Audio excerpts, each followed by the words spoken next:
dahil sa takot. Takot mabigo, takot mapagtawanan, takot magkamali, takot na masaktan. Mayroon bang atletang hindi nasasaktan? In order for them to develop strength and endurance, kailangan nilang mag-ensayo araw-araw. Nariyan ang may nadarapa, nagkakasprain, nagagalusan, napapaltusan. Pain is always a part of growing and maturing. Kaya nga tinatawag na growing pains, di ba? Set aside your fears and embark on an exciting journey of knowing yourself more. At pangatlo, being too busy. Ang kawalan ng panahon at pagiging abala sa napakaraming bagay ay malaking hadlang para kilalaning higit ang iyong sarili. Good relationships don't happen by accident. You make time for it. Ang mga nagliligawan, nagbibigay sila ng oras para higit na kilalanin ang isa't isa. Pahalagahan mo ang iyong sarili sa pamamagitan ng pagbibigay ng panahon para higit mong makilala ang sarili mo. Marami ang abala para gayahin ang itsura, pananamit o pagkilos ng ibang tao, pero walang panahon para kilalanin ang sarili. Ang sabi ng batikang aktres na si Judy Garland na nakilala sa kanyang pagganap bilang Dorothy sa Wizard of Oz, always be a first-rate version of yourself instead of a second-rate version of somebody else. There is more to life than who you are now and what you can do now. Tuklasin ang mga talento at kakayahang ibinigay sa iyo ng Diyos. Let's not be too busy to find out what God has wired us to do. Para sa Pro Tips, ako si Maloy Malibiran sa Lumbides. Be a blessing in the workplace today. Sinasabi sa John 3:16, sobrang mahal ng Diyos ang mga tao sa mundo, kaya ibinigay niya ang kaisa-isa niyang anak para hindi mapahamak ang lahat.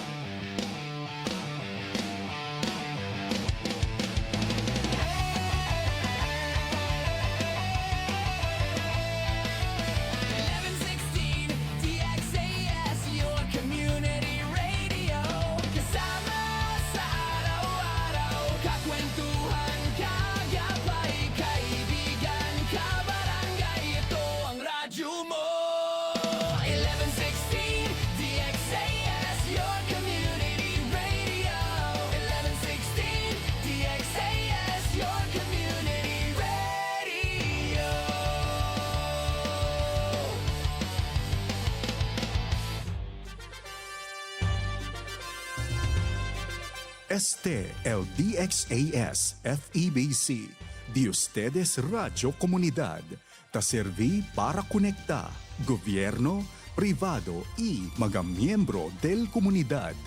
DXAS 1116, de ustedes Radio Comunidad.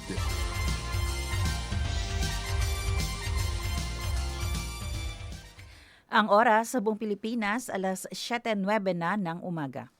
Alamin ang mga kaganapan at mga pinag-uusapan sa Zambasulta. Makibalita at makibahagi sa pagbabago at pag-unlad. Oras na, Zambasulta!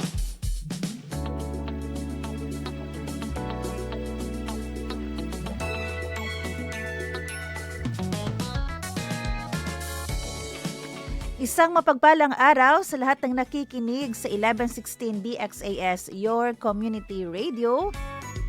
Isang makulimlim na umaga sa ating mga tagapakinig. Good morning, buenos dias sa todo. Maayong buntag sa tanan. Ketalal di aton tiyempo ali, na dito yung lugar, na dito yung barangay. Kumusta po ang lahat? Hindi po ba nabasa sa malakas na ulan kagabi? Medyo biglaan po yun, no? Buti na lang ako pagpasok ko talaga literal, pagpasok ko sa loob ng bahay, tsaka pa bumuhos yung malakas na ulan. Hopefully ay hindi po kayo naabutan ng ulan. Hopefully ay okay po kayo. Pero kung sakali man, uminom na po ng gamot, prevention, para hindi tayo magkasakit. Good morning, Zamboanga Peninsula, Basilan, Sulu at Tawi-Tawi. Magandang umaga po saan man kayo ngayon, dito man sa loob ng bansang Pilipinas o nasa abroad. Maayong buntag. Ngayon po ay araw ng Tuesday, araw po ng Martes, December 16, 2025. At syempre kayo po ay nakikinig sa ating programang Oras na Zambasuta. Ako po ang inyong lingkod, Sara Mito Labing. Makakasama niyo po ako hanggang mamayang 8:30 ng umaga. Siyempre, para po yan sa isa't kalahating oras ng balitaan, impormasyon at inspirasyon. Kaya naman sali po kayo sa ating usapan. Kung kayo ay may tanong, komento o mensahe ay mag-text sa 0916-296-6625. Pwede din po kayo mag-comment sa ating FB page, yung 1116 DXAS. Ayan po, live po tayo ngayon sa ating programa. At syempre, excited tayo every Tuesday kasi makakasama natin yung mga negosyante under ng Business as Mission Philippines. So, kung kayo po ay aspiring na negosyante, gustong maging negosyante, kaya dito siya ng negosyo algun dia, no sabi to pakilaya prinsipya, may tuuban na community, eto po ang Business as Mission. Makinig po kayo every Tuesday sa ating segment ng Patok na Negosyo. Marami po kayong matututunan doon sa paano magsimula hanggang ano ang mga gagawin in between. And of course, paano maging honoring ang ating negosyo. Kasi ministry rin po ang ating negosyo. May sedali contigo el Diyos para keda lang to alibyaw na dito yung vida. Ya dale sa el Diyos contigo para pwede también le usa contigo ayuda na otro gente na dito yung mga empleyado sa imong community. Oo, merong akong kakilalang negosyante. Siya, meron siyang ministry. So, ayan po kaya naman po ay sali po kayo sa ating kwentuhan, masayang kwentuhan, mamaya po yan. Oras natin alas 7:13 ng umaga. Siyempre, batiin po natin, ayan, yung mga nagbe-birthday.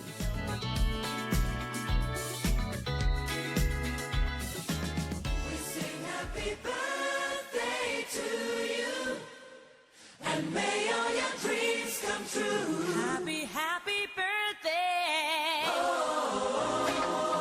This is your birthday. Ayan po, December 16. Happy birthday kay Roy Monares, kay Alex Ville, kay Kuya Alvin Perez. Hello po Kuya, Uncle Alvin. Nagkuya tuloy ako. Uncle Alvin. Oo, nagkita kami last kailan ba to nung media party. Happy birthday po sa inyo. And kay Cherry Sunny Asuelo. Ayan, happy birthday. At baka si Robin, nandiyan ka na? Baka may pa-birthday ka dyan. Oh. May nagbe-birthday ba dyan sa iyong listahan, Bin? Good morning, Bin. Hi, Char. Good morning. Ayan. Oo. Uy, happy birthday.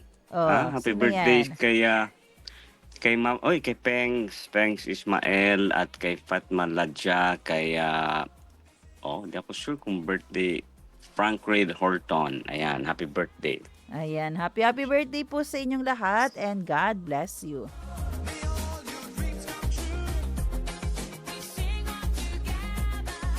Happy birthday to you. It's a perfect month. Salita at tanong ngayon.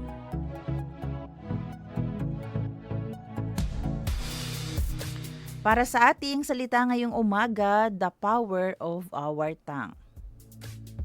Sa Filipino ang kapangyarihan ng ating dila. Na Chavacano, el poder del diatun, lengguahe. Ang gahom sa atong dila sa Bisaya. Sa Ilonggo, ang gahom sang atong dila gihapon.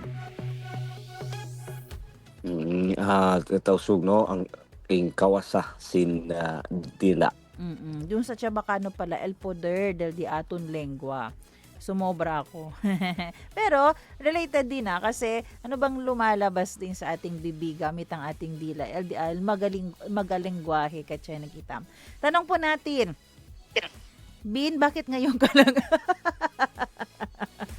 Yo, Ay, good morning. Batiin mo nga muna bin yung ating mga tagapakinig. Oh, miss ka nila niyan. Pag wala ka, sabi nga ni Kuya Noli, boring kapag wala si Robin. Oh, batiin mo muna sila, oo, Bin. ayan, no, good morning, buenas, magandang araw po, assalamualaikum warahmatullahi ta'ala wabarakatuh, no, sa ating mga tagapakinig, SAR, sa ating mga kabarangay na everyday, no, nakatutok at nakamonitor. Oo, yun nga, no, isa sa mga, ano to, Mm. reflection sa umagang ito, no, bago matulog, dapat talaga lahat ng mga gamit mo ay naka-arrange, no, o naka ano to, tawag dyan? Nasa Nakaligpit order. na ba siya? O in order na siya Bakit? para pagka kinabukasan. Ito, alam mo, itong cellphone, no? Oo. Maliit lang to pero nakasalala yung trabaho mo. Hindi Hindi nag-alarm? na-misplace. Oo, na-misplace ang cellphone. Hindi na-misplace lang. Ah. No, nag-alarm siya. Gising nga ang buong bahay namin eh. Ako lang ang wala. Oh. Oo. Importante pa naman Ayun, yung so good- cellphone. So good morning, sir. Good morning. Kay Kuya Noli, especially, inaabangan ko yung, adobo ba yun ni Kuya Noli? Oo. Nako. Padala mo na yan dito, Kuya magluto ka Noli. tapos, sabi ko magluto ka tapos dali mo sa station. Yung may sili dapat, joke lang. Kuya. Joke lang. Oo. Ayan. Pero kung magdadala ka, Kuya Noli, lagyan mo ng maraming sili para hindi pwede kume si Kuya Meng. Oo. Ayan, sir. Good morning. Good morning din sa'yo. Oh. Alam ko, namimiss mo ako eh. Hindi naman masyado. Sakto lang. Mabuti naman. Mabuti naman. Gulat ako lang wala pa si Robin Sa isip ko baka hindi ka nagising na. Buti nagising pa, no? Oo. Parang gusto mo hindi ako magising. Oo. Ay, ang tanong Hindi, na nga, ano? Oo, hindi, gising na ako. Tapos sabi ko, kumpiyansa ba? Kaya hindi So, ka naka-online kasi nga nawawala yung cellphone mo. Ayun. So, nagets mo rin. Gets ko rin after 10 minutes. Sige. Oo. Ito po ang ating tanong tungkol sa ating salita, the power of our tongue. Paano nagiging honoring ang ating dila dyan sa Panginoon? Ayan. Pag sinabi po natin paano nagiging honoring, hindi lang po basta literal na dila natin paano to nagiging honoring. Pero syempre, ano yung lumalabas sa ating bibig gamit ang ating dila? Ang ating verse ay Proverbs chapter 12 verse 18. There is one whose rash words are like sword thrust, but the tongue of the wise brings healing. Sa Magandang Balita Biblia, ang matalas na pananalita ay sumusugat ng damdamin. Ngunit sa magandang pananalita, sakit ng loob ay gumagaling. Ayan, aray naman dito sa verse na ito. Oo, aray tayo dyan. Kasi, di ba, guilty tayo sa mga gamit ng ating dila. Dahil lalo na ako, Bin, masyadong minsan matalas talaga tong dila ko. No? Yung walang preno. Ikaw nga minsan, no, nagre-reklamo ka na sa akin, Bin. Parang everyday na lang. Oo, 'di ba? Kaya pero ang ganda no, ang matalas na pananalita ay sumusugat sa damdamin, no? Pero ngunit ang magandang pananalita, sakit ng loob ay gumagaling. Totoo 'yan, sir, no. Ako talaga ako diyan. Ano tawag dito? Ano ka dyan? Witness. Oo, Ayun. at saka na-experience, no. Oo, Minsan din talagang tayo naging kasangkapan na naging matalas ang ating pananalita. at saka siguro recipient ang tawag. Beneficiary. Hindi, ako kasi yun ang kwan kay sa experience ko na yung beneficiary at dahil naging beneficiary kay wala kang ibang natatanggap kundi yun lang, 'di ba? So ang magiging posibilidad niya, yun din ang ilalabas mo. Yun din yung i-release mo sa iba kasi yun lang din natatanggap mo eh. Oo. Kaya kwan tayo diyan, no? Ano to, makatestify. Siguro lahat naman, no. Ikaw, sige daw. Oo, alam mo, oo naman. At sa buhay ko, parang mas maraming beses ako yung yung salbahe. Pero yun nga, lagi tayong nire-remind, tinuturo ng Panginoon. Hindi ko alam kung ako ba ay nagbago na. Siguro yung mga nakasama ko dati hanggang ngayon pwedeng mag-testify kung may nangyari bang pagbabago. Pero we have to strive hard na baguhin ang ating pananalita. Kasi alam mo, no, yung words natin can really carry great power. Pwede itong mag-inflict ng sugat sa puso ng isang tao. Pwedeng magbigay ng discouragement. At pwede yung ma-stumble ang tao dahil sa ating bibig, sa ating dila. Pwede ding mag-bring ng healing. So kung iwi-weigh natin ngayon ang ating ang ating conversation sa ibang tao, alin ang mas mabigat?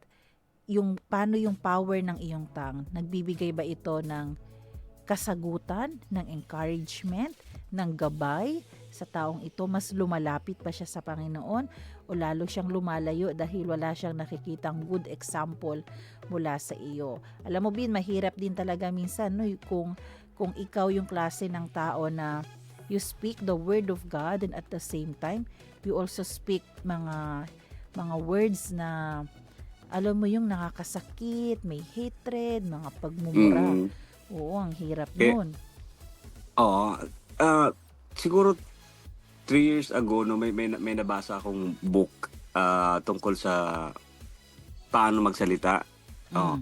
At saka, alam mo na, isa sa na-amaze ako doon, sir. No? Minsan yung kahit yung gutom ka, nakaka-affect din yun sa paano ka magsalita. Oo, nagiging irritable kasi, 'di ba? Oo, minsan hindi maganda yung lumalabas sa bibig mo. Kaya, alam mo yung isa sa mga natutunan ko talaga doon. Kasi 'di ba, mahirap naman yung magbabasa ka tapos hindi mo i-apply or susubukan mo, 'di ba? So ang isa sa mga natutunan ko doon is before you speak, pause. Talagang hihinto ka talaga muna, no? Hihinto ka muna tapos hahanapin mo muna ano yung emotion na meron ka ngayon. Aalamin mo talaga kung anong merong emosyon. Or ano yung nararamdaman mo, kulang ka ba sa tulog, gutom ka ba, masaya ka ba? Oh, alam mo yun. And then, yun yung time, no? Doon sa emotion na meron ka that time, doon nakaangkla kung paano ka magsasalita. Sabi nung pastor namin, nung tinuturuan niya kami tungkol sa paano mag-react, mag-behave, ganito daw iisipin mo, gagawin mo para hindi ka magkamali. Kung ikaw si Jesus, gagawin mo ba to? So kung ikaw si Jesus, eto, sasabihin mo ba yan? So para alam mo yon, may guide ka. O nga, no? Pag si Jesus ba, gagawin niya nga ba ito? Sasabihin niya nga ba ito? So dahil po dyan, today, ang ating challenge po sa bawat isa, hindi lang sa inyo, kasama na rin kami. Diba, bago po tayo magsalita, bago may lumabas na words sa ating mga bibig, mag-pause at tanungin muna ang sarili. Ito ba ay magbi-build up lamang sa kanya? I mean, ito ba ay mag-encourage sa kanya? Ito bang lalabas sa bibig ko ay encouraging words? Or ito yung wawasak ng kanyang buhay? Alam mo, Bin, may mga ganyan, no? Kaya 'di ba yung verbal yung verbal natin, pwede siyang maging abuse. Abuse na siya ngayon. Kasi nga iba yung impact niyan sa isang tao. So today, anong gusto mong impact na dalhin sa taong ito? Dapat mo rin i-assess ang self mo. Kasi yun nga, sabi ni Robin kanina, bakit ka ganyan? Anong meron sa emosyon mo? Baka bitter ka lang. So kailangan mo i-surrender yung bitterness, yung hatred, yung past experience mo. Kasi kung hindi mo yan i-surrender sa Panginoon, mamamanifest mo yung ginawa sa'yo, yung kinalakihan mo, magre-reflect yan sa sarili mo at yun ang gagawin mo rin sa iba. So pause and ask yourself, ito ba ay encouraging para sa kanya o hindi? Ano ang dapat isettle ko sa heart ko? And ano ang mga dapat ko isurrender sa aking Panginoon? Kaya Bien, baka may gusto ka pang idagdag. At saka sir, yun nga, no, ito panghuli para sa akin, no. Alam mo kung matututunan natin, no, na gamitin nga yung words properly. Yung nga katulad ng sabi mo, no, sabi natin kanina na minsan sa bata, 'di ba? Pag araw-araw sinasabihan mo yung bata ng hindi ka marunong, hindi ka 'di ba? Hindi ka magaling, hindi ka maganda, hindi ka gwapo, hindi ka ano to. Yung self, 'di ba? Yung self-confidence ng tao, ng bata. But then alam mo yung natutunan ko, sir, no? 'Di ba? Even nga yung pag-create nga ng mundo, 'di ba? Ang ginamit ng Panginoon is yung kanyang 'di ba, yung salita, yung words, no? So imagine mo no, yung guide doon na everyday pag nabibigyan ka tayo no. Ako meron akong bagong ginagamit eh. Kumbaga parang di ba, Panginoon, as I am allowed to speak. No, alam mo yun, kasi kahit yung pagsasalita natin sir kung hindi nakakalooban ng Panginoon, di ba? Kapag hindi na i-allow, wala na tayong di ba? May ako sa tasalin na di aton lengguwahe, lengua. Di ba? Yung lalabas is puro na lang, di ba? Wala nang pagmamahal, puro na lang pagmumura. Oo. Diba? So yun yung isa sa mga reflection no. So we gamitin natin yung ating privilege, yung opportunity, yung words na makapagsalita. Gamitin natin to build up and not to crush down, especially yung buhay ng iba.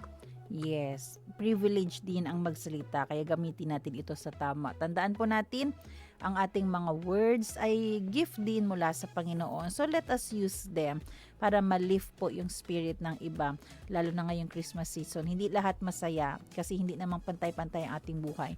So paano mo sila i-lift up? Yan po ang ating salita at tanong ngayon.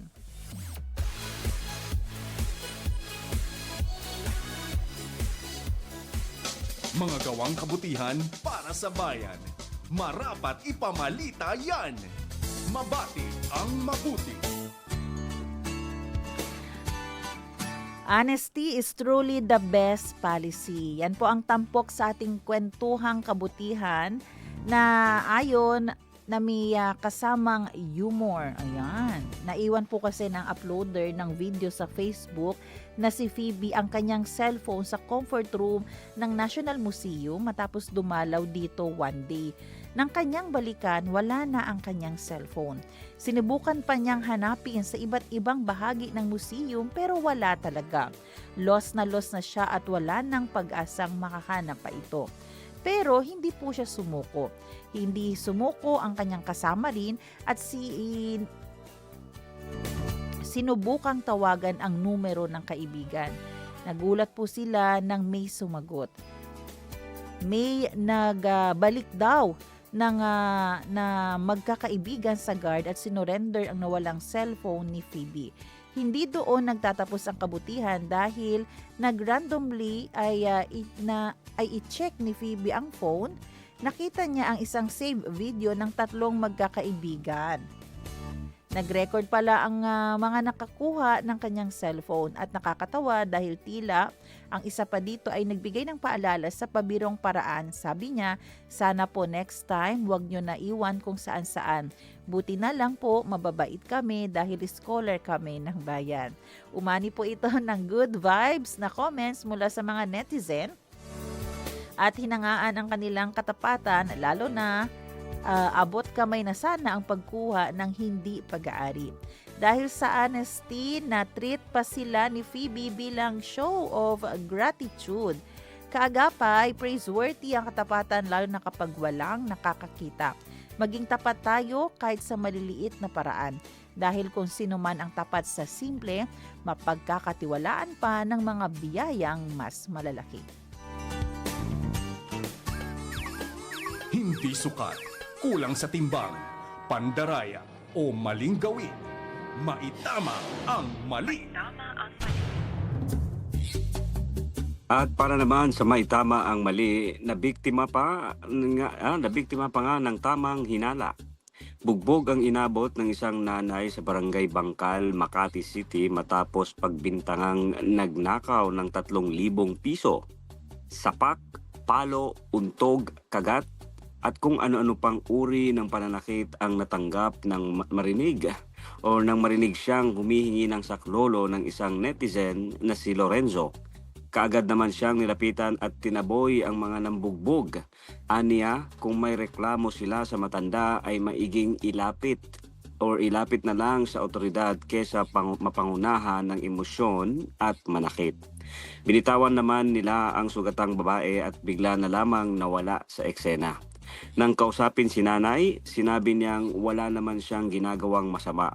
Napag-alaman ding taga General Trias, Cavite pa pala siya. Na-turn over naman agad sa barangay at nagpaabot ng tulong at investigasyon. Nahanap ang mga nambugbog at binigyan ng karampatang disciplinary action. Lagi nating isaisip kaagapay na unahin ang empathy at huwag makilig sa emosyon. May mga insidenteng kaya namang maresolbahan sa maayos na usapan. Pakikinig muna ang unahin at laging ilagay sa pinakadulo ang pagiging emosyonal.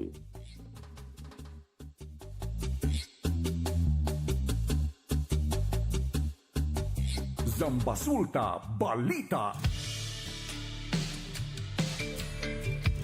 Oras natin mga kaibigan, alas 7:31 ng umaga. At para po sa ating mga balita, nasa Siyam ang totally burned habang nasa 2 ang partially damaged na mga kabahayan matapos sumiklab ang malaking sunog sa Falca Santos Drive, Barangay Divisoria, pasada 1:00 ng hapon kahapon.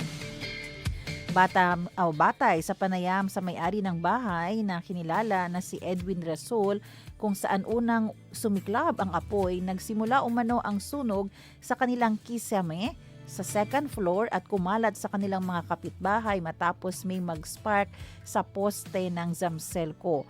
Agad na kumalat ang apoy dahil karamihan sa mga bahay ng mga biktima ay gawa sa light materials.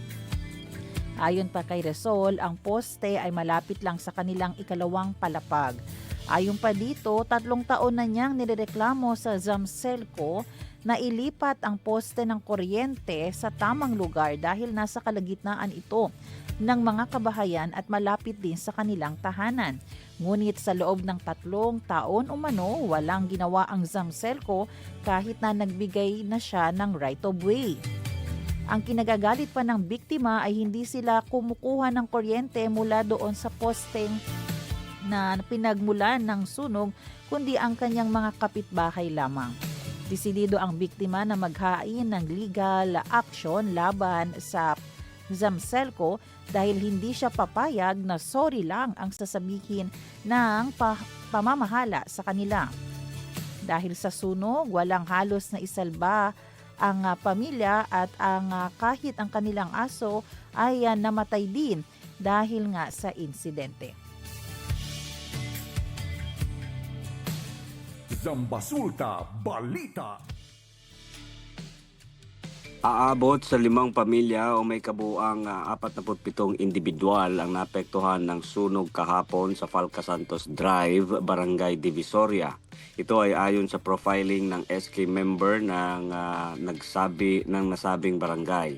May ilan sa kanila na uuwi muna sa lugar ng kanilang kamag-anak o kanilang kamag-anak. Umaasa naman sila na matutulungan sila ng barangay sa kanilang problema. Panawagan din nila sa Zamselco na puntahan ang kanilang lugar at tingnan kung ano ang nangyari sa kanilang mga tahanan. Dahil hindi naaksyonan ang matagal na nilang nireklamo na poste ng Zamselco na bukod sa malapit sa mga kabahayan ay kulang umano ang boltahe na sinusupply kumpara sa kanilang kailangang kuryente ng mga mamimili. Zambasulta Balita. At sa update dyan, Bino, tungkol sa naganap na sunog kahapon, ayon ito sa Bureau of Fire Protection, ay aabot po sa mahigit 8 milyong piso ang halaga ng nasira ng mga kagamitan at kabahayan sa nangyaring sunog kahapon. Actually, kahapon ay nandun tayo at hindi lang ang kanilang mga bahay ang nasunog. Meron din yung mga hindi naglagay ng pera sa bangko na nandoon lang sa kanilang sa loob ng kanilang bahay na nasunog din. No, umiiyak, nakita natin, na witness natin kahapon yung pag-iyak ng mga may-ari ng bahay kasi meron din sa kanila yung kanilang livelihood, yung pagnenegosyo ng baboy bean. Ay maririnig mo talaga sa video na umiiyak itong mga biik, no, dahil walang mapuntahan at namatay lahat. So hindi lang bahay ang nawala sa kanila, pati ang kanilang negosyo nawala rin at literal pati pera ay nasunog lamang. So yung kanilang issue dito, Bino, ay yung matagal na nilang nirereklamo na na poste ng Zamselco. Nakausap natin dito ang magkapatid na Danny at Edwin Resol. At ang kanilang sinasabi, pabalik-balik na sila sa Zamselco. Actually, si Sir Danny, ang kanyang sinasabi, in 1 year span, 3 times silang bumalik sa Zamselco para nga ireklamo na yung poste na nakatayo sa kanilang under sa kanilang lupa, ilipat na. Kasi may binigay na silang right of way at gusto nila doon na ilipat yung poste na gawa sa kahoy. Pero walang ginawa dahil ang sinasabi lang daw ng Zamselco ay magsa-survey, parang i-measure pa. So, yung kanila kasi, yung una nilang pinoproblema during baha, kasi alam mo, itong mga kabahayan na ito, ang gilid niyan ay ilog. So, minsan nag-overflow. So, yung kanilang anxious minsan, pag man-overflow, agwa, mambaha, di ba? Tapensa sila, baka apekta el poste, mangkuryente sila.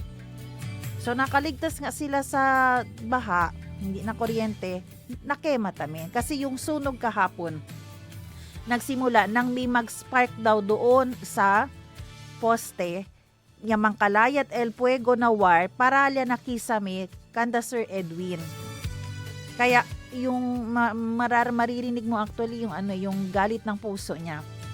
Hindi siya papayag na mag-sorry lang ang Zamselco. Hindi niya naman sinasabi na magbayad ng pera. Pero gusto niya dahil property ang nawala, talagang may accountability. So, siguro panawagan natin sa Zamselco. Minsan kasi may mga reklamo yung mga residente natin. Matagal na may mga reklamo pero hindi natin agad na-actionan.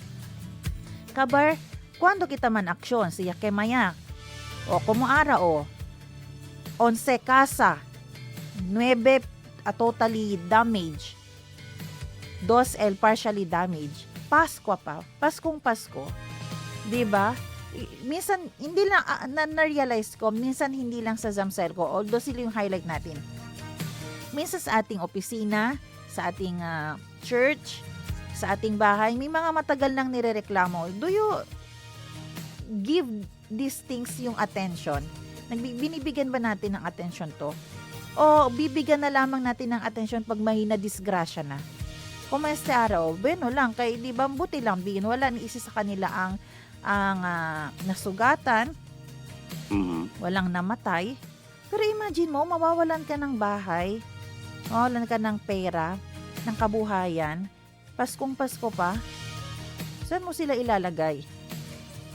So, sa Zamselco, kung nakikinig ngayon, especially, sabi ko nga kahapon, actually, yung nakukontak natin sa Zamselco ay related sa ating barangay kapitan dyan sa Divisoria. So, tingnan natin. Ang kanilang hinihingi po, kung may nakikinig po ngayon na taga Zamselco, puntahan ninyo daw ang lugar. Tingnan nyo ano ang nangyari. I-assess nyo ano ang nangyari dahil hindi agad nabigyan ng atensyon yung request nila na ilipat na ang poste doon sa labas. Kasi parang yung poste nakapalibot dyan din mga bahay. Yung kinalulungkot nga ni Sir Edwin, sila daw alya, inuwaitan connect kuryente. Kay sabi sila Elris, na ara, di lakasa pa una ya kema. Imagine mo yan. So, may bahay na nakakonect doon, hindi nasunog. May mga bahay na nakakonect sa poste yung kuryente. Yake magayod. Pero yun na nga, nireklamo na pala nila. Ba't naman gano'n, Zamselco? O, paano nyo ngayong, paano nyo i-resolve yan? Ayun namin, alam mo kagabi, Bin, ma-share ko lang. Hindi ko alam kung wire ba yun ng Zamselco, pero naglakad kasi ako, Bin, Giwan to Putik kagabi. Nilakad ko yan kasi gusto kong maglakad. Wire tali na Camino. Tabor daw check ya Zamselco. Baka Lego live wire kasi. Ang wire nasa ground na, nasa kalsada na. So, anong disgrasya na naman ang hihintayin natin? So, yun Bin, yun yung panawagan natin. Ikaw, baka may panawagan ka. Oo, yun nga sir, no? Tama din yung kwan. Siyempre, since diba may campaign naman ang Zamselco, check nila yung bawat barangay sa tungkol sa koneksyon, tungkol sa, diba, sa mga kontador, at may mga pagbabago din. So, yun nga, dapat siguro doblehin pa nila yung kanilang manpower, no, para at saka yun din yung customer service, no, yun nga sabi nga natin, 'di ba, naghain na ng reklamo ng 3 taon na, 'di ba, for 3 years, hindi man lang nabigyan ng time para alam mo yun, silipin I-address, o puntahan, i-assess, no, para alam yun din ang kuha natin kasi siya sabi nga nila bagong Samselco, 'di ba? Alam, The news, English pala yun, sir, the new Samselco. Kaya sabi ko parang hindi man, 'di ba? So, yun yung inaasahan natin, no, na hindi na dapat umabot pa or alam mo yun, darating pa sa ganitong sitwasyon para umaksyon, 'di ba? yes, huwag mo nang hintayin na may madisgrasya pa. O, like ito, mababayaran ba ng Zemselco yung mga bahay ng mga taong iyan? Hopefully, no, mas maganda sana kung mabayaran. Kasi Oo. sabi nga nila, 'di ba, hindi sila papayag ng sorry lang. So, Oo. Kahit naman siguro ako, hindi rin ako papayag na mag-sorry lang, lalo na kung for 3 years. Alam mo Nagreklamo alam mo din saan ano yung pinagmulan ng sunog, 'di ba? Yes, oo. Alam mo, ang nabanggit din kapo ni Sir Edwin, ma'am, last year, Disyembre tamen, nasunog din pala yung poste na yan. Kaya kahapon, nung dumating yung mga bombero, kahapon 10 bombero agad, fire trucks ang nagresponde doon sa lugar. Kasi nag-second alarm siya, Bin. Parang after 15 minutes to 20 minutes, nag-second alarm agad. Ganong kabilis yung paglaki ng apoy. So, nung kahapon, nung dumating ang Bureau of Fire, diba, sabi nila, diba, amo tayo sa El Poste del Otro Año na inano pala nila? Parang Inapula. oo, inapula nila. Yun pa rin. O, mismo ang mga taga Bureau of Fire, alam nila na may issue na yung poste na yan. So, Zamselco. Yung mga po dyan yung may mga reklamo sa Zamselco, huwag nyo pong tigilan. Huwag nyo po talagang tigilan. Kung ayaw makinig, dumiretso na lang po tayo sa diretso po sa opisina siguro ng manager. Kung ayaw, kung walang dun sa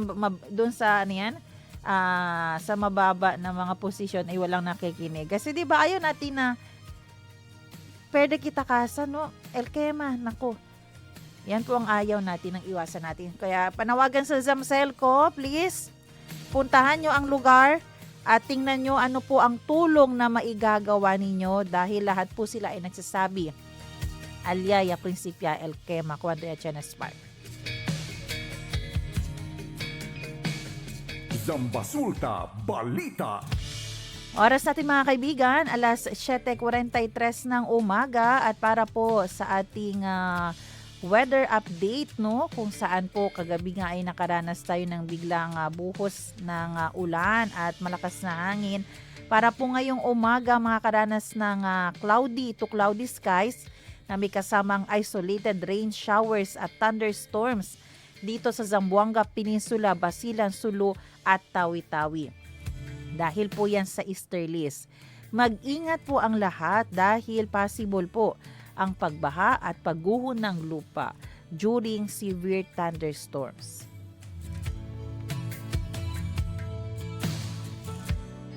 Zambasulta Balita.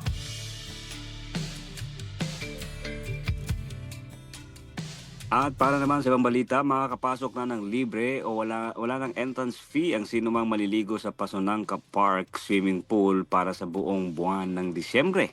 Ito ang naging anunsyo ni Alcalde Kimer Adan Olaso matapos bisitahin ang pasilidad sa Pasonangka noong araw ng Disyembre, itong buwan. Ayon kay Mayor Olaso, ang inisyatiba ay inilaan upang mabigyan ang mga pamilya, lalo na ang mga bata, ng mas accessible at masayang lugar para makapag-banding at makarelax ang buong pamilya ngayong holiday season. Pinasalamatan din ni Mayor Kimer Adan Olaso ang Board of Directors ng Zamboanga City Water District dahil sa pagtiyak na may sapat at malinis na supply ng tubig sa swimming pool. Hinimok naman ng alkalde ang lahat ng bibisita na sundin ang mga alituntunin gaya ng pagsusuot ng tamang damit panligo at pag-obserba sa mga regulasyon ng pool upang masigurong ligtas at maayos ang lahat. Samantala, sinabi pa ni Mayor Olaso na may mga nakatakdang karagdagang pagpapaganda na gagawin sa Pasunangka Park Swimming Pool upang lalo pang maging komportable ang mga bisita. Zambasulta Balita. Oras natin, alas 7:45 ng umaga. Pasadaan ko lang to, ang diesel at kerosene po effective today ay magkakaroon ng decrease. Ang gasoline ay increase. Nasa 0.20 centavos per liter lang naman. Oras natin 7:46 ng umaga at yan pong ating mga balita para sa araw na ito. Magbe-break po tayo sandali. Pero wag po kayong bibitaw dahil sa ating pagbabalik ay makasama natin ang magkapatid mula po sa Business as Mission Philippines. Kami po ang inyong mga lingkod, Sara May Tulabing. At tayo ng kabarangay, Robin Soling, magbabalik ang oras na Zambasulta dito lang sa 1116 DXAS. Radyo, Komunidad. Oras na.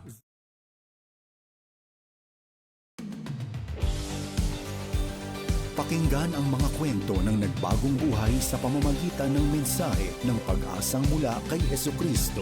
On air, online, at on the ground. Ito ang The FEBC Report. Kasama si Luis Miguel Castillo, President ng FEBC Philippines. From fear to faith, parang ganito ang tema ng buhay ni April Ortiz nang makilala niya si Lord. Nakaranas siya ng emotional crisis mula sa isang hindi inaasahang aksidente. After the car accident, it was a traumatic event for me. I didn't sleep too well. I want to get off the cab. And then that taxi driver was listening to your station, sir.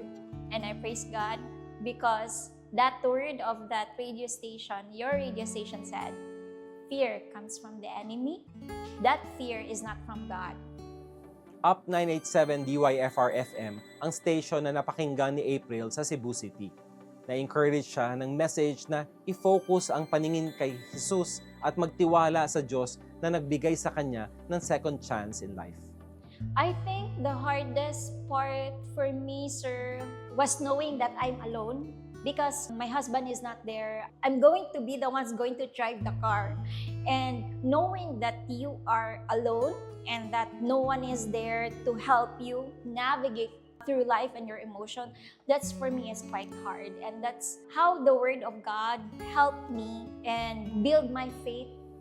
May pinagdadaanan si April sa kanyang marriage during this time. Naging malaking comfort sa kanya ang encouragement mula sa church at fellow believers.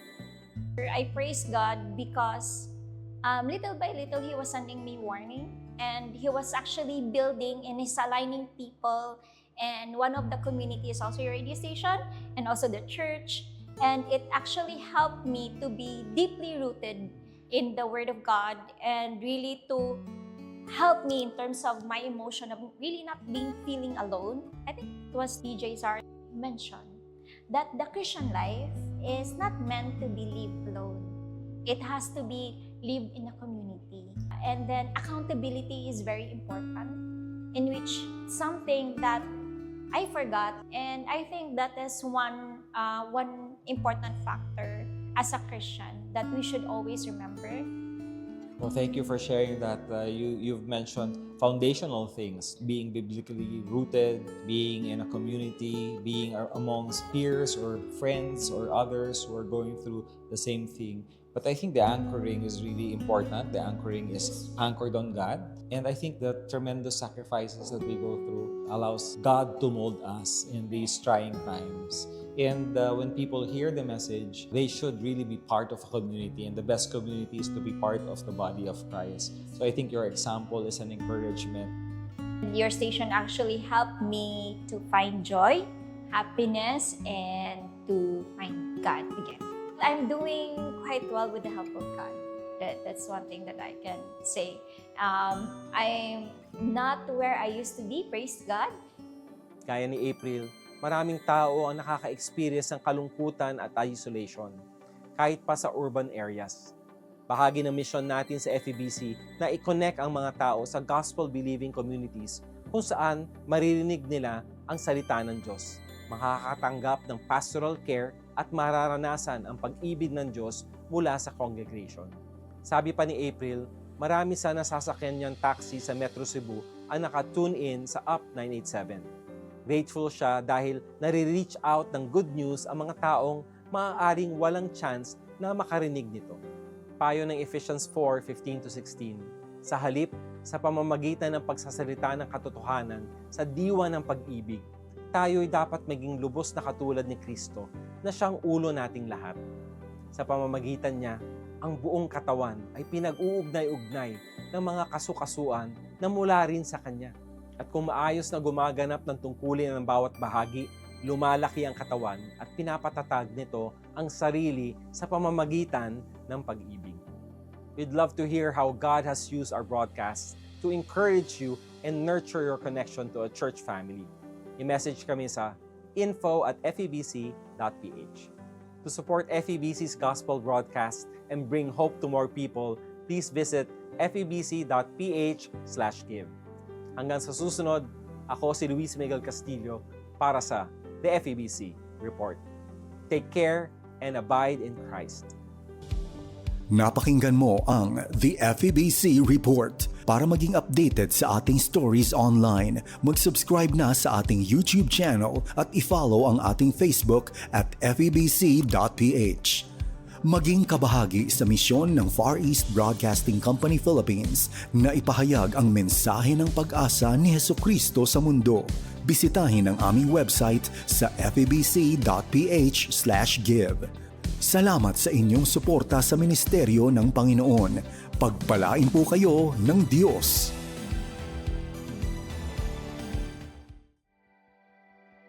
Isang mapagpalang araw po sa inyong lahat. Ako po si Pastor Rico Jellit. Kaibigan, naranasan mo na bang matupad ang matagal mo nang pinapangarap? Napakasaya, di ba? Isang kasiyahan na wala kang mapaglagyan o hindi pwedeng manahimik na lamang. Yan ang nangyari sa kwento ni Simeon, isang matuwid at matapat na lingkod ng Diyos. The Bible says, Simeon has been waiting for the coming of the Messiah and for the consolation of Israel. Isang araw, dumating at natupad ang kanyang matagal ng pinapangarap. Nakita niya mismo at nahawakan ang Messiah. At that moment, he didn't just see the child, he saw the salvation of man through Jesus Christ. Now folks, God's promises may take time, but they are certain. Like Simeon, we are called to live in expectation and faith, even when waiting seems so long and uncertain, but trust that God's timing is always the best. But one of the most significant truths in this text that I want to emphasize is in verse 31 and 32. He said, which you have prepared in the sight of all nations, a light for revelation to the Gentiles and the glory of your people Israel. These verses reveal the universality of salvation. Simeon was saying that the gift of salvation was not only for Israel, but for every nation, for every tribe, and every tongue. Salvation was never meant to be hidden, but to be displayed and declared for all to see and for all to hear. Folks, we need to understand that the gospel is for everyone. Our task is to reflect that inclusive love by the way we talk and the way we live. Our very lives should be declarations of the gospel. As the Bible says, we are the living epistles of Christ. God's heart has always been for people. His love knows no boundaries, and His grace reaches even the fastest and busiest heart. Now, as recipients of this amazing salvation, we are not meant to keep it to ourselves. The same love that saved us should be sent to our families, to our friends, to the communities, and even to those who seem so far away from God's reach. Now, if salvation is truly for all, then silence should never be an option for all Christians. You see, the world is getting chaotic. Wickedness is very loud. Sin is very noisy and always trending. Yet, sadly, most of the people of God are silent and apathetic. As people of God, there is a need for us to make a stand now, to make the love of God and the gospel trending in social media or in everything that we do wherever we are. After all, we are called to be ambassadors of Jesus Christ. Now, I urge you folks, let us get up from being passive and complacent, and let us go with compassion, speak with conviction, and act with urgency, because the message that we carry has the power to change eternity. Mapagpalang araw po sa inyong lahat. Hatid ng Pasko ang pag-ibig at pag-asang laan ni Kristo para sa mundo. Si Kristo ang Panginoon, boses ng pag-asa, ilaw sa bawat puso. Ito ang mga himpilan ng Far East Broadcasting Company. Oras na, Zambasulta! At nagbabalik ang oras na Zambasulta. Kayo pa rin po ay nakikinig sa 1116 DXAS, Your Community Radio. Muli ako po si Sara May Tulabing. Ang DXAS ay isa sa mga himpilan ng Far East Broadcasting Company at kasapi sa kapisanan ng mga broadcaster ng Pilipinas. Ang FEBC ay isang non-profit, non-commercial at donor-based radio station. At dahil po sa katapatan ng ating Diyos at sa inyong partnership, tayo ay nagpapatuloy sa paghahatid ng mabuting balita ni Kristo. Inaanyayahan namin kayong maging bahagi ng ating radio ministry. I-scan ang ating QR code o kaya ay mag-deposit sa ating bank accounts para sa inyong donasyon. At para ma-acknowledge namin ang inyong donasyon ay mag-message po kayo sa amin. Muli, maraming salamat sa inyong partnership at God bless. Oras natin, 3 minuto bago mag alas 8 ng umaga. Good morning muna kay Ma'am Mife. Good morning po sa inyong dalawa. And kay Tristan Gulay, sabi niya din, buenos dias Kuya Robin, Ate Sara.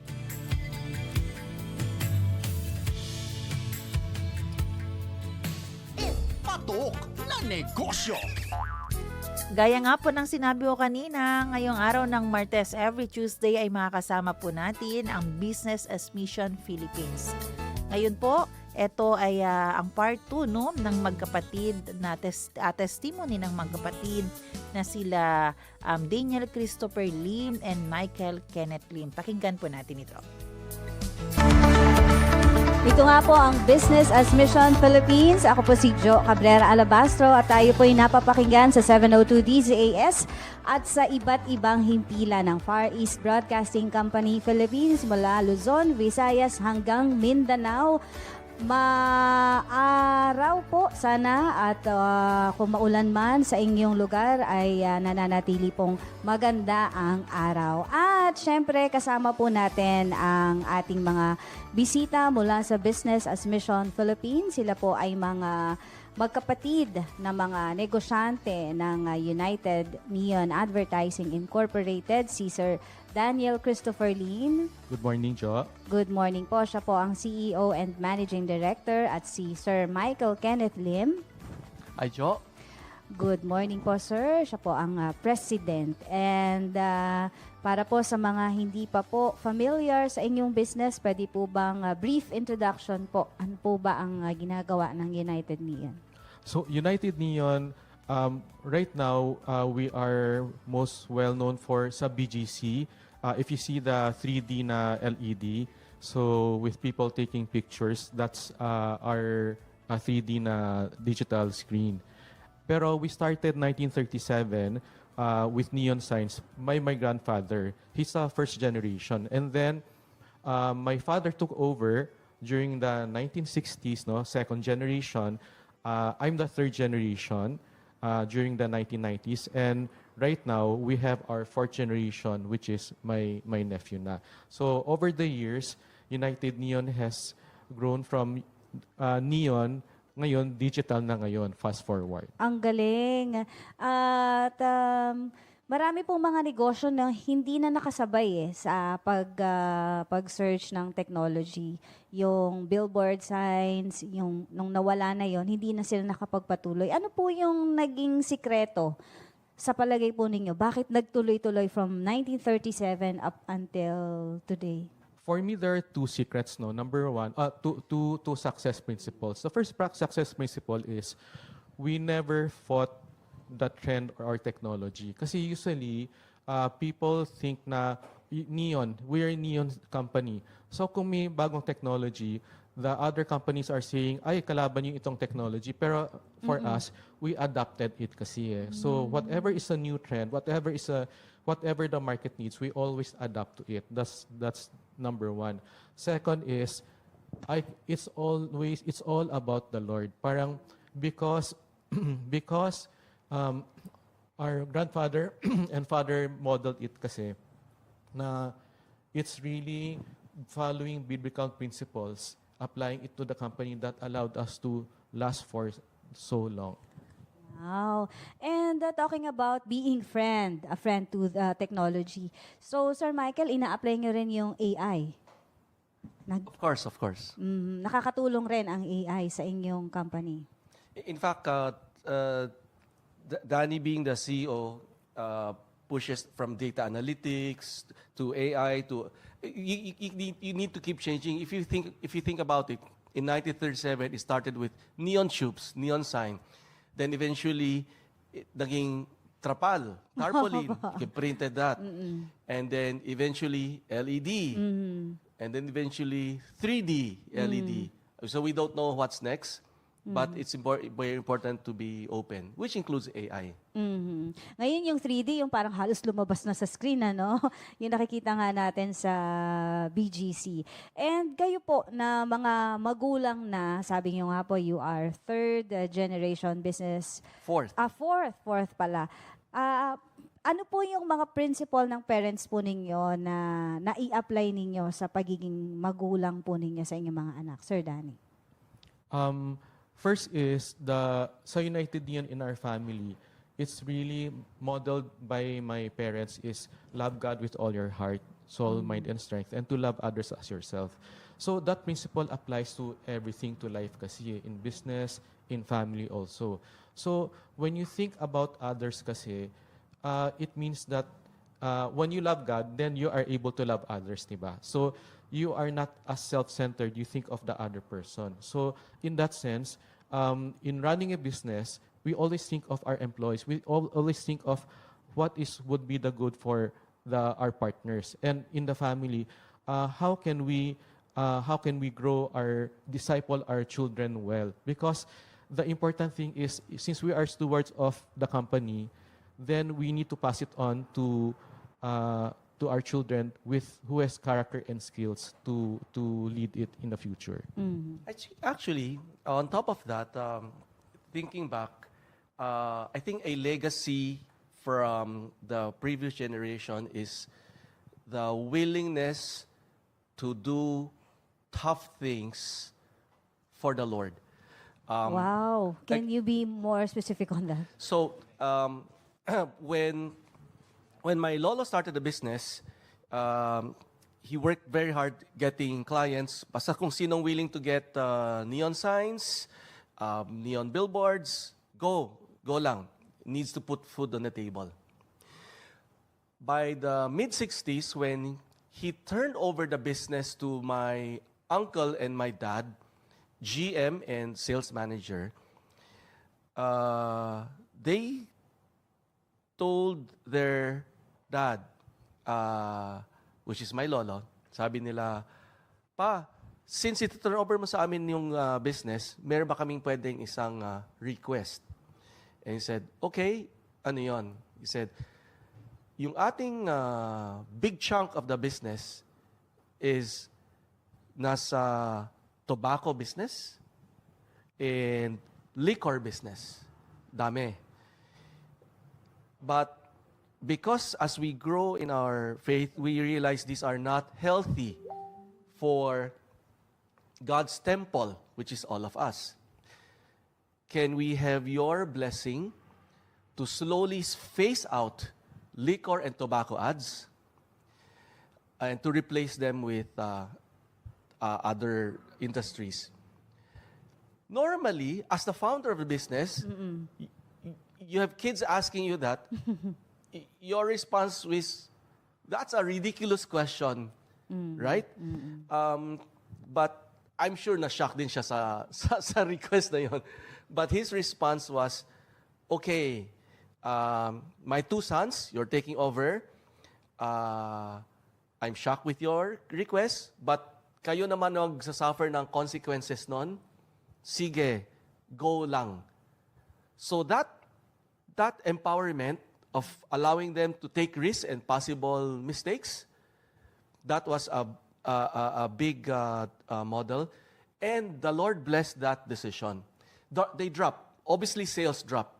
It took 4 years of their difficult financial impact. But eventually, bumalik din at umangat pa kaysa sa dati. So that was a tough decision. Yeah. So that's an example kasi of how they applied loving others as yourself. Because to Oo love nga, no? others as yourself, you want to advertise things that are good for people, not something. Of course, this is conviction. This is our conviction. So we're not saying na mali siya, pero ang conviction ng parents namin and up to now is we don't advertise the gambling or liquor, cigarettes kasi it will harm others. So it's loving others as yourself kasi. You're not promoting that business. And actually it translates kasi to our kids. So our kids said, my son was telling me, I believe in Christianity not because of what you say, pero what I see you're doing in business. Wow, grabe, no? Naging open, parang naging Bible yung how you manage your business para sa mga Parang you walk generation. your talk, you're You willing walk to your talk. sacrifice all of this. Grabe, All no? my classmates, all their business would not do this. So you walk your talk as he. It must be true, parang ganyan. It had that effect on them. And by the way, dun sa mga kaagapay po natin, baka lang hindi nyo napapansin itong mga billboards ng United Neon. Could you share to us po yung isang malaking nakikita namin sa EDSA na isang word lang, isang phrase lang siya eh. Yeah, my dad, he saw yung billboard, yung Talk to Me God. Yan. So it started in the States. So he said, oh, this is a good idea. And then Ang laki-laki ng billboard yeah, na yun. and so we learned, you always learn from others naman, di ba? So, Yes. so then we said, oh, this is a good idea, and we started putting it sa mga billboards, and it blessed a lot of people. So we're very happy with that we're able to bless. So business as ministry, business as mission. Your business is a mission to help others also. How about you, Sir Michael? Yes, the impact of these difficult decisions by the previous generation, yung natutunan namin, is an ongoing thing because from initially liquor and tobacco ads, And gambling. eventually naging sexy ads. So those are difficult decisions because you're declining contracts, and these are big contracts, and eventually gambling. So recently, napakaraming online gambling ads. Yes. And when we made the decision not to accept them, it was not easy. It's leaving big bucks on the table. But when the government started to do a crackdown as well, hindi rin kami affected. Oh, di ba? Blessing siya.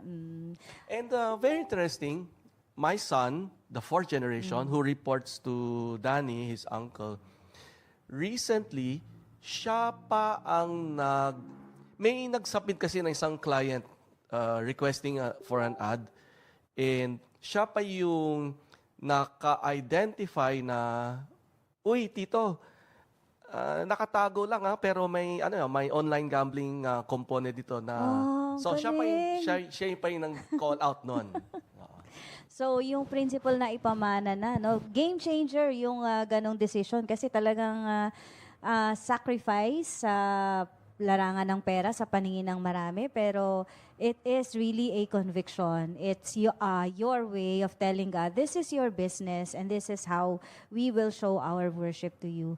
And sa inyo po mga kaagapay na naganyan din yung decision ninyo, no? Kung meron kayong maliliit na sari-sari store and you decided not to sell cigarettes anymore, the Lord bless you kasi hindi po kayo nagpo-promote ng something that would harm the health of the public, kagaya po ng ginagawa po ng United Neon. And syempre po, yung father ninyo at that time, nagkaroon ng, that was a big challenge kasi nga, gusto na maging matuwid yung pagnenegosyo. Pero sa panahon po ninyo, can you share failures that you've encountered in the business that God enabled you to see His hand moving again and again? Sir Danny. Ako, during the pandemic, so that was a big moment na I did not know if we would survive or not kasi. So, God's hand was there in a sense na yun, I realized na, okay, because we actually, I even questioned God during that time because we donate a lot of money kasi to the Lord kasi because it's God's business eh. So sabi ko, Lord, sana di ko lang dinonate kasi sana... But you're just being honest, di ba? Sana, if I knew this was coming, sana I just kept it para we could survive. At least makapag... Diba? So, pero hindi. Pero God said, this is the Lord's company eh. So, diba, the Lord giveth, the Lord taketh away. So, Lord, it's your company naman kasi eh. But then, again, loving God and loving others as yourself, parang it's how God's hand is there because you love your employees, because you love your partners. So they work with us to help us survive, and we work with them to help them survive. So yun, we did not let very few people left, pero we cut the working day so that we could tighten our belt, so that we could survive together and not let anyone go. So we did things like that. We helped our partners. How could we help them? So, and madaming things, we did many things, pero it's loving others as yourself that really carried us through. I think that was a big challenge to you, Sir Danny, kasi during our first interview, sabi niyo, you're more of a visionary, nakikita mo yung sa simula hanggang sa dulo. Pero during the pandemic, parang na-challenge ka kasi parang di mo na makita yung dulo. Yeah, actually kasi, when you don't have clients na, that's your end na kasi eh. So that helped me realize also, okay, we cannot rely too much on one basket lang, which is billboard. So we needed to expand our services into other related services, put up other businesses so that we do not rely only on one business unit. Can you be more specific on that po? So, nag-venture out kayo sa iba pang pinagkakakitaan such as? So for example, right now, we have a thriving digital marketing agency. Wow. We also have a creative agency, video company. So producing content which would be able to help our clients also. Sir Michael. And I think the concept kasi here is in making your business as a way to build God's kingdom. The concept here is to do things the right way, and it's very important to optimize profits so that you can help build the kingdom by donating or investing in expanding the ministry. Kasi for some of our viewers, some might have the impression, a profit is not okay. Sometimes profit has a bad rap na, pag masyado kumikita, hindi na siya okay. But in a Christian business, to be a proper steward, you really do maximize opportunities so that you can use it for God's kingdom. Pero tama po 'yun. But how do we balance that, yung desire to earn more, to be focused on sometimes na nawawala yung focus natin, nagkakaroon ng competition. Pero how do we keep our feet on the ground na ang business ay kingdom building? You know, that's why spiritual and business really mixes well. People think it doesn't mix but it mixes very well. For example lang, if you love others as yourself, right? How do you apply it talaga? So if you love others as yourself, you love the people in your company. You really love them. You care for them. And you care for your clients also. You do what is best for them. Because if you love yourself, how can you earn more? How can I have more profit? Pero if you do what is best for your clients, is good for your employees, no, then it will go back to you. They will love you back. They will partner with you back. So you will earn more profits because you are doing what is best for them, and they will be loyal to you. An example, a real case example. In the case of the billboard industry, most billboards are actually umuupa sa building rooftops. And there's a specific contract period there, whatever years. The danger there, pag natapos na yung lease contract mo, maganda yung location mo, ikaw ang nag-build ng structure, natapos yung contract mo, pwedeng sulutin ka ng Iba nagagamit. papasok siya, siya na ang uupa, offer siya sa landlord, and lahat ng investment, pinaghirapan mo, kukunin ng iba. And that's a very, medyo off yun. Yes. So what Danny does is, he does not do that. He respects, pag sino nag-invest doon, hindi niya aagawin. Sinusulot. That's the actual word. Hindi niya sinusulot. And what happens is, in the industry, as much as possible, others also try not to do that to us as well. Respect. So, essentially, you try to prioritize relationships with your employees, with your competitors, with your clients, by modeling loving God and loving others. Ang hirap nun, Sir Danny. Yeah, and another interesting one is siguro with regards to how you love people in United Neon. No? So one interesting fact about the billboard industry is right now there are, I don't know, hundreds or maybe thousands of billboard companies na kasi. So, and parang spiritual multiplication kasi yung billboard companies eh. This company, the employees went out and built their own company, and that employees, para spiritual multiplication sila eh. Pero wala pa galing from United Neon. Wow. So they choose to stay with other industries na to out of love and respect, or they work together. So wala pa sa United Neon. Praise God. So with all the hundreds and maybe thousands of companies. Pero the iba, ang ganda ng spiritual multiplication chart nila. Dumami na ng dumami. Yes. And doon po sa naging challenge nyo sa pandemic, hanggang kailan po ilang years po yung medyo mahirap para sa inyo? It took us around maybe 2 to 3 years to 2 to 3 years. recover back. Slowly recover back. As is the case with most companies naman. But in fact, the Lord was the one who very clear is God's hand. So 2020, sobrang bagsak. Just to survive. 2021, kaunti. 2022, hulog ng langit. Hindi namin hiningi ito, hulog ng langit. Nagkaroon ng opportunity for BGC 3D billboard. Hindi namin hinanap yon, na-alok sa amin yung opportunity na yon, and we have zero experience with that. We do not. Billboards are in EDSA. Opo. Billboards are not in BGC. Very much different yung principle ng sa EDSA sa BGC yan. Correct. So no one knows whether it will be successful or not. Right? So that's a big risk. And so the Lord gave us an opportunity. We gave it a try. It became successful. So, hulog ng langit yan.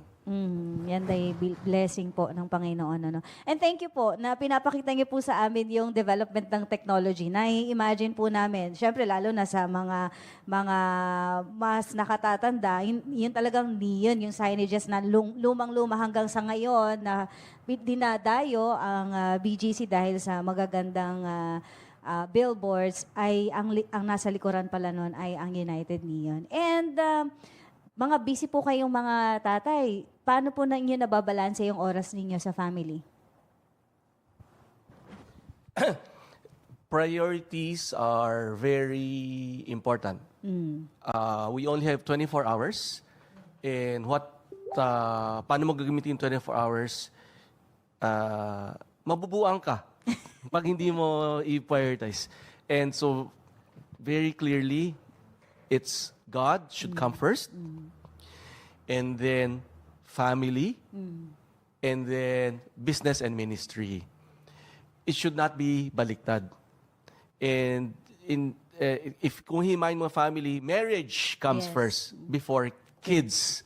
So there will be God, marriage, if you're married, then kids, and then business and business and ministry. Sir Danny. Yeah, same, no? So priority really is family before business. And the family knows that also. And it's really intentional dapat eh. Yes. So family is intentional. It's intentional discipleship to the children also and to the family kasi. So yung na-appreciate nyo noong mga bata pa kayo na you share meals together, ina-apply nyo sa family nyo ngayon? Very good question, Jo.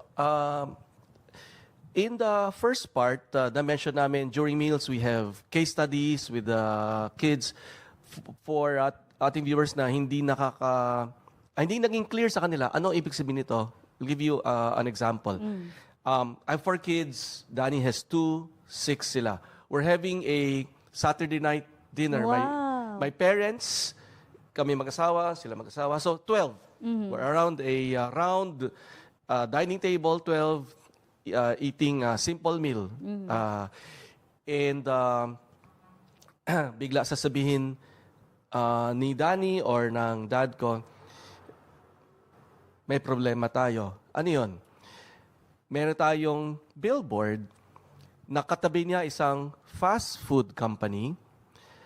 At ang billboard natin is nag-apply ng Meralco application para umilaw na siya, para gumana na siya, para mapaupa na natin. Ang requirement ni Meralco is may consent nung neighbor. Sabi ni neighbor, si fast food company, ayaw pumirma ng consent. Okay. Kasi natatakot daw siya, pag binagyo at mabagsakan, siya yung mababagsakan. Without their consent, hindi matutuloy. hindi makakabitan ni Meralco. Pag walang kuryente, walang kwenta yung billboard mo. That's a problem. 6 apos, 6 kids. Ano sa tingin niyo ang possible solution? So, walang solution, ha? This is an ongoing problem. So, so for some of them will say some ridiculous, ask Superman to come or whatever. But, Superman. I mean, some would be. Yes. So at that time, anak niya would be maybe 10, 12 years old. Bata pa. Bata pa. So, sabi ni John is, ano kaya, yung billboard, one side is a fast food company. The other side is malawak naman na lote. What if, lagyan ng steel cable. 10 years old. Yeah, lagyan ng steel cable yung billboard away from the fast food company, away. Para kung mayroong hangin, it will be away. Ang bagsak niya is towards the steel. Kasi andun yung tension eh. Hihilain siya pa away. So sabi ng dad ko, okay yun ah. So next day, talk to our technical people, kinausap yung fast food company, pumirma sila. So the next family dinner, wow. Good news, John, your solutions work. Anong gusto mong price?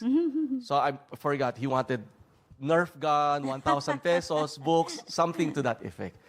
Wow. But that actually worked from a mouth of babes, literally. Very clear picture ng open communication. Kahit mga bata nakakatulong sa pagnenegosyo. Paano mo pinalaki yun ng ganon, Sir Danny? Parenting nowadays is, I would like to say na parenting before, during our time, Very much different. is different from today. So that's why conversation, for me, conversation sa meals is so important. Kasi during our time kasi, we only had 2 authority, the parents and the teacher. So, yan lang eh. Pero today, there are Madami so na. many authority figures na, especially social media, no? So that's why it's very important for us today na we have the conversation with our children na we converse anything. What's going on? Anong challenges nyo? Parang just simple conversation so that in time conversations goes deeper and deeper already, and they can share their kasi they will not share the important things if you are not conversing in the first place kasi. Yes. So very important yung very interesting very dynamic conversations sa dinner table or lunch table. During the BAM conference, may na-mention si Danny about, in a lot of businesses, may conflict between the older generation and the younger generation. He shared something about knowledge, which the younger generation has a lot of knowledge, versus the older generation who has experience. Yes. Can you tell us more about that? So the saying is the error ng youth, ng kids natin nowadays is to think that knowledge is a substitute for experience. Kasi there are Mas marami silang alam. But so that's their error. But the error of the aged is to think that experience is a substitute for knowledge. So we need to meet halfway. Meet halfway. Ang dami naming natutunan po mula po sa magkapatid na Daniel Christopher Lim and Sir Michael Kenneth Lim. Sila po ang mula po sa United Neon Advertising Incorporated at kabahagi po ng Business as Mission Philippines. Marami pong salamat po sa inyo sa pagpapaalala po ninyo sa amin that we are simply stewards of our businesses, our family, our ministry, and yung mga tao na nasa paligid po natin. Any words of encouragement po sa mga negosyante na hindi po sila nasa magandang place ngayon? I will say, a Christian business is not promised success. Just because you are a Christian, you are in business, hindi automatic successful yan. We have seen that in our own. My lolo, I think he had 50 businesses. One succeeded. So first, we need to be clear on that. Success is not automatic. It is not promise. But what is a promise is the grace of mercy and the mercy of the Lord.